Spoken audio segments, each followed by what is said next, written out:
Shalom, saudara-saudara yang dikasihi dan diberkati oleh Tuhan kita Yesus Kristus. Kita bersyukur jika pada saat ini kita masih diberi waktu dan kesempatan untuk hadir di rumahnya yang kudus, untuk membaca serta merenungkan kebenaran firman Tuhan. Dan bacaan kita pada saat ini terdapat dalam 1 Korintus 12, ayat 12 hingga ayatnya yang ke-26. Saya memberi tema yaitu satu dalam tubuh Kristus. Saudara-saudara yang dikasihi dan diberkati oleh Tuhan, Rasul Paulus memperjelas kebenaran dari apa yang telah dinyatakan dalam bacaan pada saat ini. Dia mengingatkan orang-orang yang di Korintus yang telah menerima karunia itu tentang tugas mereka dengan membandingkan jemaat Kristus dengan tubuh manusia. Karena sama seperti tubuh itu satu dan anggota-anggotanya banyak, dan segala anggota itu sekalipun banyak, merupakan satu tubuh, demikian pula Kristus. Setiap orang pasti memiliki anggota tubuh yang Tuhan berikan. Anggota tubuh yang kita miliki itu sama dan satu di dalam Kristus. Artinya kita menjadi satu di dalam persekutuan dengan Tuhan yang telah dibaptis dan menjadi satu tubuh dan diberi minum oleh Roh. Saudara-saudara yang dikasihi dan diberkati oleh Tuhan, mengapa gereja dijuluki dengan tubuh Kristus? Yang pertama, anggota tubuh Kristus mengikuti Kristus sebagai pemimpin, dan kita adalah anggota tubuh, dan Yesus Kristus sebagai kepala atau pemimpin yang sangat berperan penting. Yang kedua, anggota tubuh Kristus memiliki berbagai karunia rohani khusus yang diciptakan menurut fungsinya masing-masing. Sebagai orang Kristen, tentunya kita tidak harus memandang harus dia latar belakang ini atau ras ini. Semuanya kita dalam satu persekutuan dengan Kristus karena kita telah dibaptis. Dalam bacaan kita 1 Korintus 12 ayat yang ke-25. Baik orang Yahudi maupun Yunani, baik orang merdeka, dalam hal ini setara. Di dalam Kristus tidak ada persoalan. Orang Yahudi, Yunani, budak, dan orang merdeka. Karena semua orang percaya telah dibaptis menjadi satu dan minum dalam satu roh, yaitu roh dan kebenarannya. Andai kata seluruhnya adalah tubuh, di manakah mata?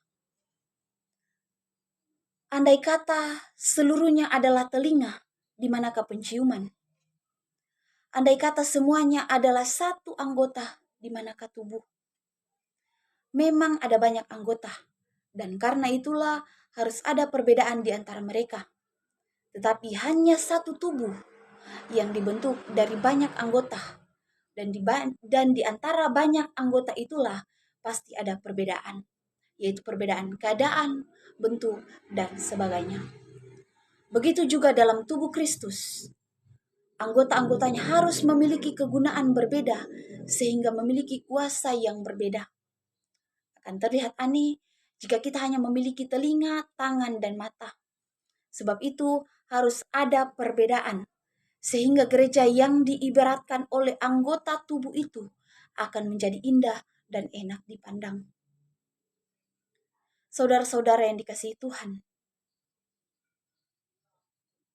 kita tidak dapat berkata, aku tidak membutuhkan engkau, dan kepala tidak dapat berkata kepada kaki, aku tidak membutuhkan engkau. Malahan justru anggota tubuh yang nampaknya paling lemah, yang paling dibutuhkan. Roh Kudus telah memberikan kepada kita karunia. Sebagaimana mata, tangan, dan kaki yang saling membutuhkan agar tubuh dapat berfungsi dengan baik. Kita harus berfungsi sebagai anggota tubuh Kristus dengan karunia roh yang ada pada kita. Anggota-anggota tubuh yang nampaknya paling unggul tidak boleh menganggap rendah mereka yang tampaknya memiliki karunia yang tidak sehebat itu. Tidak ada anggota yang tidak diperlukan. Semuanya diperlukan untuk pekerjaan pelayanan. Sekalipun ada anggota tubuh yang paling lemah, tetapi mungkin itu yang lebih diperlukan. Gereja digambarkan sebagai suatu tubuh dengan banyak anggota. Setiap gereja merupakan anggota tubuh yang memiliki fungsi dan peranan khusus. Tidak ada anggota tubuh yang lebih penting atau yang kurang penting. Semuanya penting berdasarkan kreativitas Allah. Setiap anggota tubuh diciptakan berbeda-beda dalam keadaan yang saling bergantung dan saling membutuhkan. Anggota tubuh yang kelihatan paling mulia, seperti kepala, tidak dapat membanggakan dirinya. Oleh karena itu, sebagai anggota tubuh yang mungkin kelihatan lebih rendah, seperti kaki pun tidak perlu malu, karena kaki menjalankan fungsi sebagai anggota tubuhnya. Anggota tubuh yang terlihat lemah seperti jantung dan otak justru merupakan anggota tubuh yang paling dibutuhkan, sehingga harus dilindungi oleh anggota tubuh yang lain. Anggota tubuh yang cacat adalah anggota tubuh yang seharusnya ditutupi atau dilindungi agar tidak terlihat. Sebagai anggota tubuh Kristus, seluruh anggota jemaat harus saling bersikap memperhatikan, harus saling melindungi, bukan saling bersaing atau saling menjatuhkan.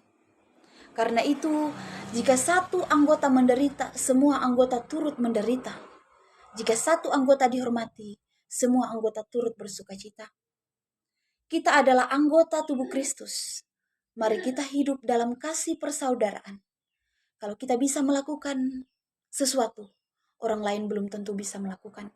Tetapi ingatlah, orang lain bisa melakukan sesuatu, belum tentu kita bisa melakukannya. Demikian seharusnya anggota tubuh Kristus yang saling mengasihi. Oleh karena itu, mari kita saling bekerja sama melayani dalam kasih persaudaraan. Jangan menganggap orang lain, hargai orang lain dalam ketundukan kita kepada Kristus sebagai kepala jemaat. Amin.